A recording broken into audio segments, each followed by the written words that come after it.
Bonjour chers amis modélistes, je suis ravi de vous retrouver sur ma chaîne Train Passion. Aujourd'hui, j'aimerais vous présenter une solution de barrière photoélectrique ultra miniature pour capter la position des trains sur un réseau numérique. Ma vidéo sera structurée en deux parties. Dans la première partie, je présenterai la solution, comment elle fonctionne et ce qu'elle permet d'amener comme application. Et dans la deuxième partie, on ira plus dans le détail de la réalisation du système. Le point de départ du concept est la situation suivante, que j'imagine vous avez peut-être déjà rencontré sur votre réseau. Situation classique.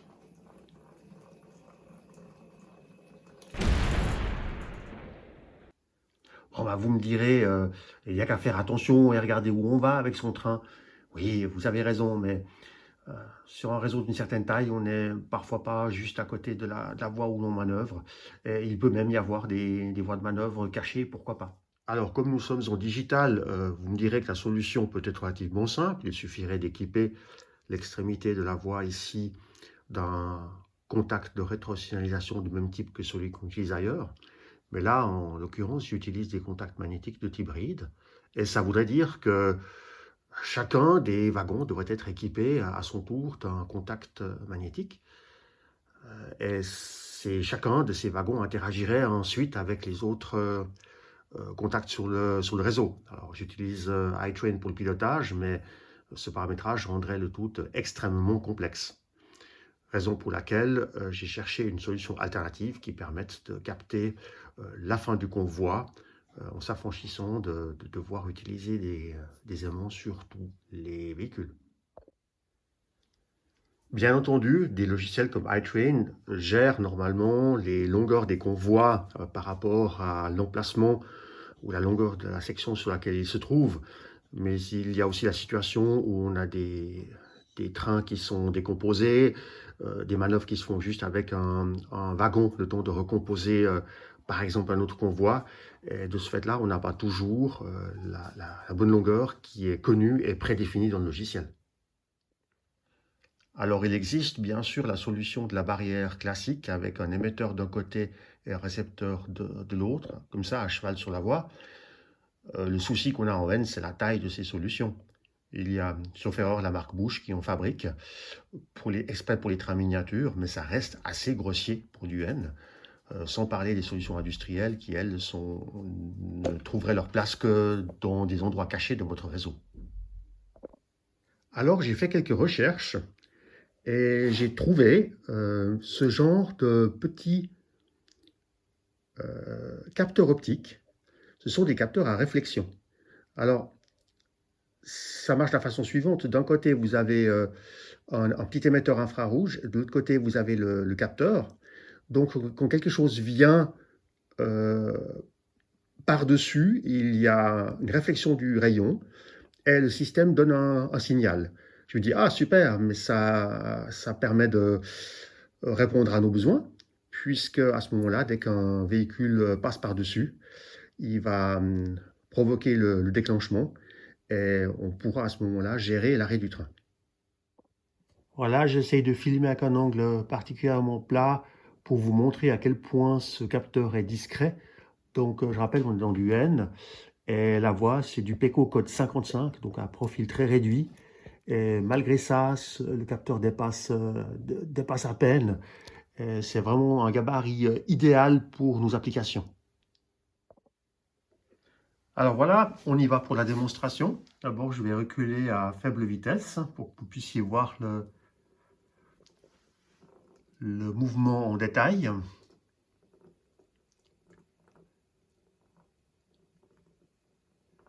Voilà, on s'approche du capteur. Et voilà, il s'est arrêté. Je vais faire encore deux démonstrations à des vitesses un peu plus élevées pour que vous puissiez voir comme ça réagit bien.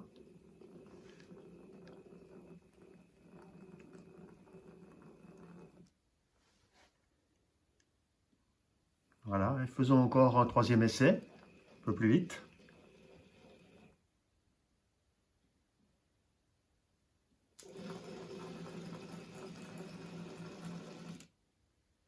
Et voilà, on s'est arrêté juste pile poil avant le heurtoir. Alors il y a quand même quelques subtilités pour faire fonctionner ce système. Si vous avez une barrière photoélectrique classique avec l'émetteur et le capteur de part et d'autre, votre train va passer et vous aurez une coupure franche du rayon, donc un signal clair et évident. Ici, on travaille par réflexion. Alors, ça veut dire concrètement que le signal n'est pas toujours forcément clair. Ça dépend en fait de comment est fait le dessous du wagon. Est-ce qu'il y a des parties réfléchissantes qui permettront d'actionner le capteur ou est-ce qu'il faut peut-être faire quelque chose? Donc, ces petits capteurs que je vous ai montrés et qui sont adéquats pour le N sont des capteurs qui marchent à très petite distance. Donc, ils vont réagir essentiellement sur des parties proches du rail, comme par exemple le boîtier, le logement dans lequel vous avez l'attelage. Et en plus, c'est du métal un peu brillant, donc ça fait assez bien déclencher le système. Parfois, ça déclenche aussi uniquement avec la brillance de l'axe de l'essieu. Par contre, la partie en retrait ici, le fond du wagon est trop loin, est trop peu réfléchissant pour qu'il puisse actionner le tout. Alors, la majorité de mes wagons que j'ai testés déclenchent très bien le système tout seul, mais il y a des solutions assez simples si ça ne veut pas. C'est tout simplement, par exemple, de peindre en blanc ici le logement de l'attelage. Ça marche super. Donc, on a une très bonne réponse du système. Dans la démonstration de tout à l'heure, on a vu l'arrêt automatique du train, bien entendu. On peut utiliser de telles fonctionnalités pour faire autre chose que l'arrêt du train. On peut émettre un signal sonore ou déclencher n'importe quelle action qu'on voudrait déclencher au passage de la borne optique. Il y a encore un autre effet dont il faut tenir compte, c'est que le contact optique peut se déclencher de façon très ponctuelle. Si c'est par exemple l'axe ici qui provoque le déclenchement, on voit que même si l'arrêt du train a été programmé immédiatement, comme c'est le cas dans la démo de tout à l'heure, avec l'inertie, le wagon va avancer encore un peu. Et du coup, le contact sera de nouveau libéré. Alors, si vous repartez dans l'autre sens, vous allez redéclencher le contact. Bon, c'est des choses qu'on peut gérer. Comme je l'ai dit en préambule, j'ai travaillé avec iTrain pour piloter mon réseau avec mon Mac. Donc, on peut faire une programmation pour s'affranchir de ça. Mais c'est quand même un point dont il faut tenir compte avec des systèmes de contact ponctuels comme celui-ci. On a le même effet, on peut avoir le même effet avec les contacts magnétiques, mais dans une nettement moindre mesure qu'ici. Voilà, cela étant dit, on va passer à la deuxième partie de la vidéo où je vais vous montrer plus en détail comment le système est construit.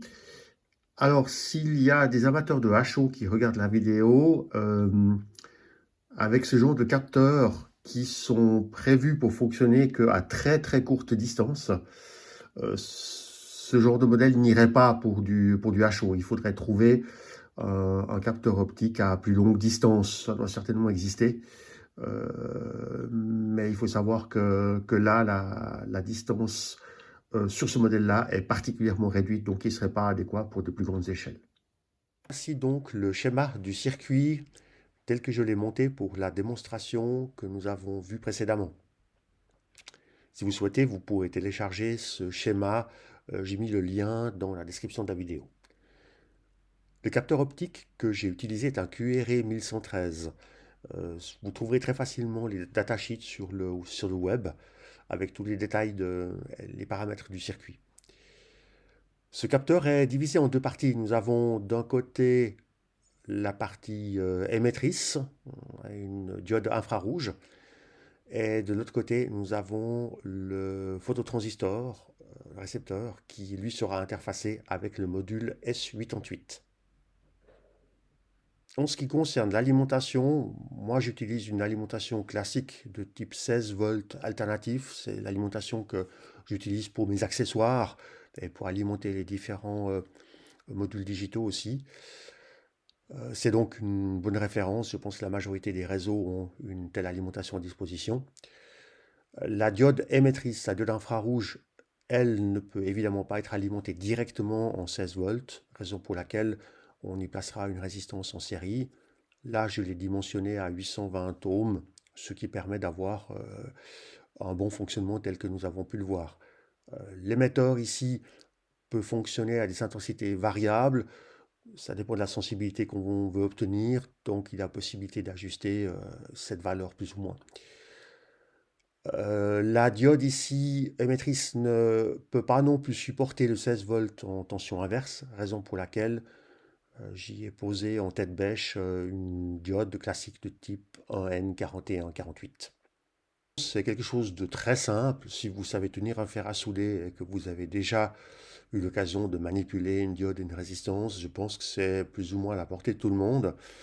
S'il y a parmi ceux qui voient ma vidéo des électroniciens et que vous avez peut-être des astuces pour raffiner ou encore simplifier telle ou telle chose, n'hésitez pas à le mettre dans les commentaires, ça m'intéresserait beaucoup.